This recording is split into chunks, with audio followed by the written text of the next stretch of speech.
할렐루야, 14교구장 조대성 목사입니다. 이 시간 찬양으로 감동기도회 시작하도록 하겠습니다.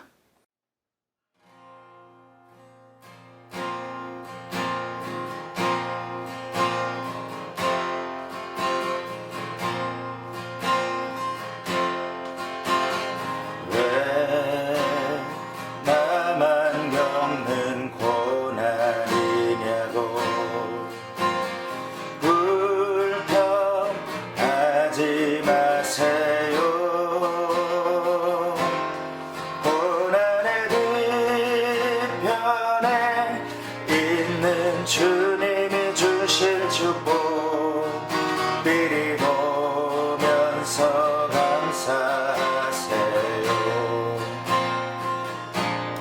너무 견디기 힘든 지금 이 순간에도 주님이 일하고 계시잖아요. 남들은 지쳐 앉아있을지라도 당신만을 일어서세요. 힘을 내세요. 힘을 내세요. 주님이 손잡고 계시잖아요. 주님이 나와 함께함을 믿는다면 어떤 역경도 이길 수 있잖아요. 왜 이런 슬픔 찾아왔는지 원망하지 마세요.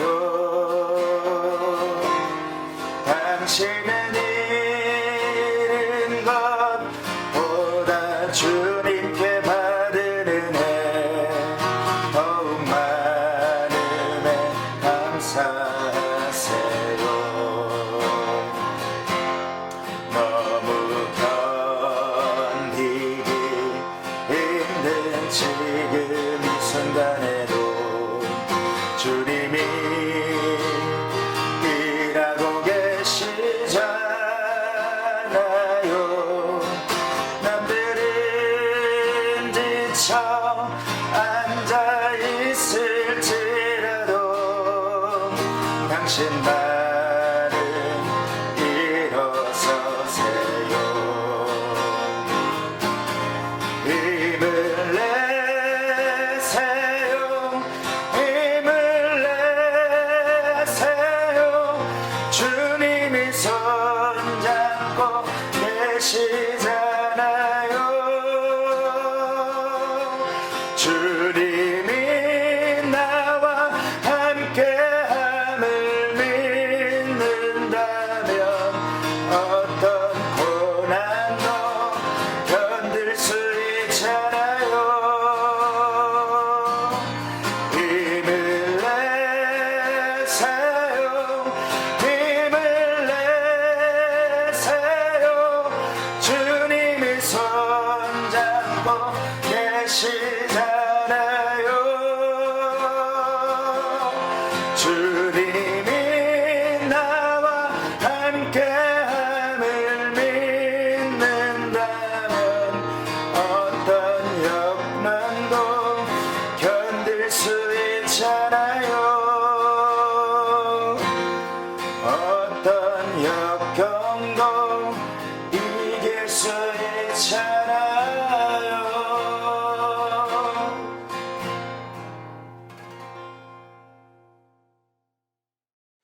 할렐루야, 오늘 은혜 받으신 말씀은 시편 56편 3절의 말씀입니다. 시편 56편 3절의 말씀을 우리 함께 봉독하도록 하겠습니다. 내가 두려워하는 날에는 내가 주를 의지하리이다. 저는 오늘 시편 56편 3절의 말씀을 가지고 하나님의 퍼즐 맞추기라는 제목으로 여러분과 함께 은혜를 나누고자 합니다. 얼마 전 유튜브를 통해 흥미로운 영상 하나를 보았습니다. 바닷가재의 성장에 관련된 내용이었는데요.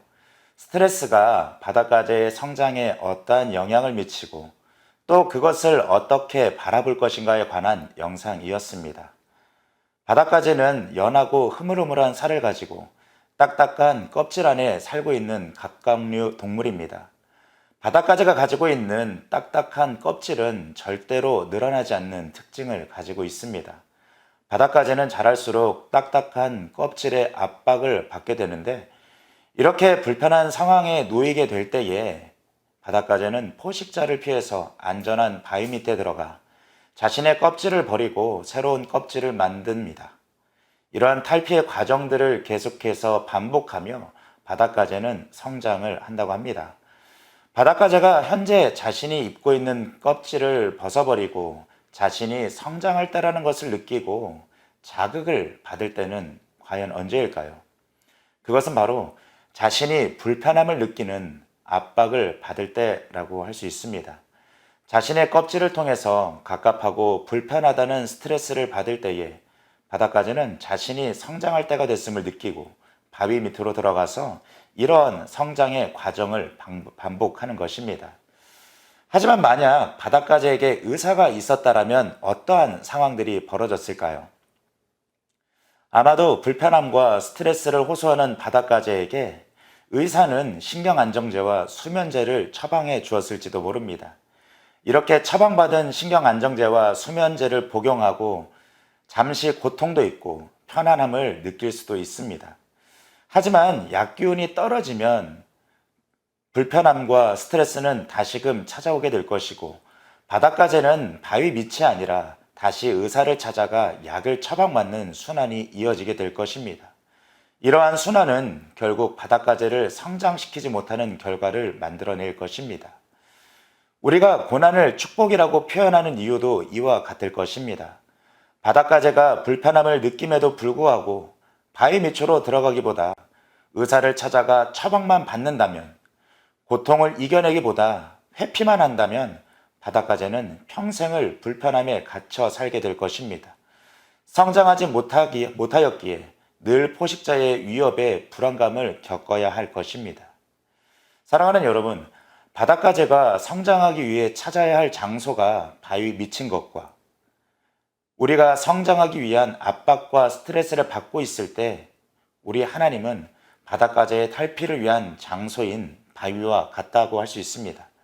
물론 하나님은 우리에게 신경안정제를 처방해 주시는 의사이기도 하십니다. 하지만 신경안정제를 처방해 주듯이 고난과 어려움을 잊어버리는 해결책을 제시해 주시기보다는 고난에 부딪히게 하시고 견뎌가는 힘을 키우게 하시고 이겨내는 방법을 우리에게 가르쳐 주십니다. 그리고 하나님은 이러한 과정 가운데에 우리를 도우십니다. 이러한 과정을 통해 우리가 작은 상처와 문제에 쉽게 넘어지는 것이 아니라 뛰어넘도록 우리를 성장시키시는 것에 목적을 가지고 계십니다. 오늘 본문이 되는 시편 56편의 표제를 보면 다윗이 가드에서 블레셋인에게 잡힌 때에 라고 되어져 있습니다. 다윗은 사울을 피해 도망다니고 있었습니다.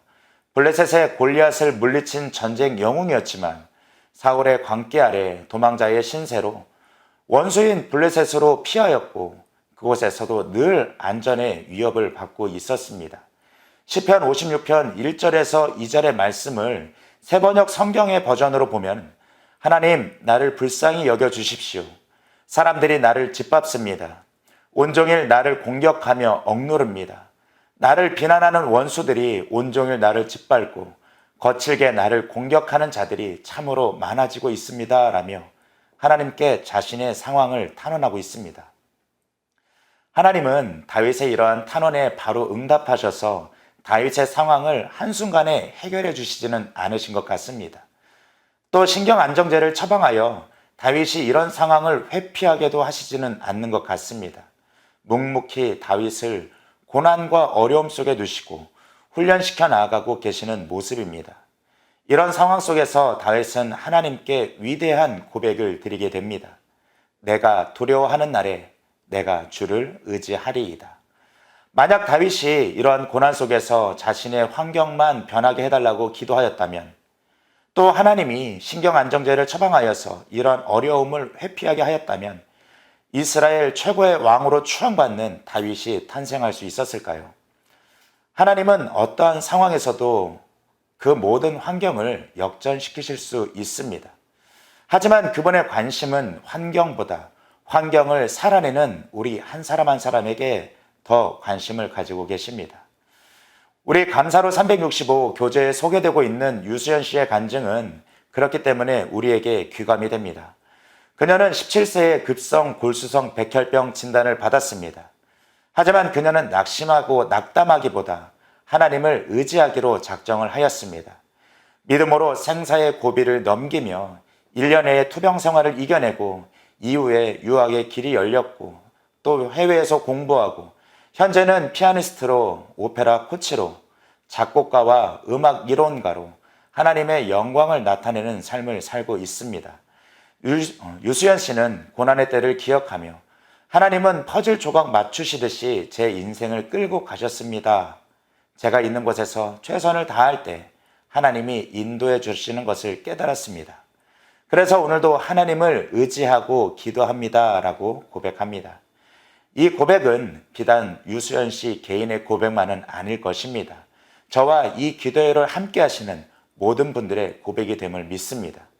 고난과 어려움의 시기가 찾아올 때에 우리의 삶을 인도하시는 하나님을 기억하시며 믿음의 성장을 통해 넉넉히 이겨나아가시는 여러분 되시길 예수님의 이름으로 축원드립니다.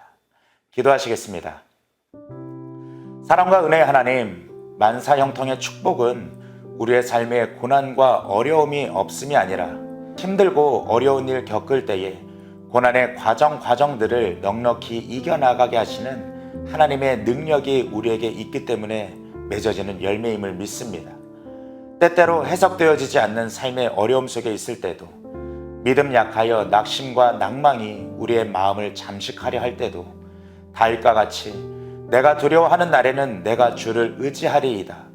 하나님을 향한 신뢰와 믿음의 고백을 통하여 이겨나가는 믿음의 성도 되어지게 하여 주시옵소서.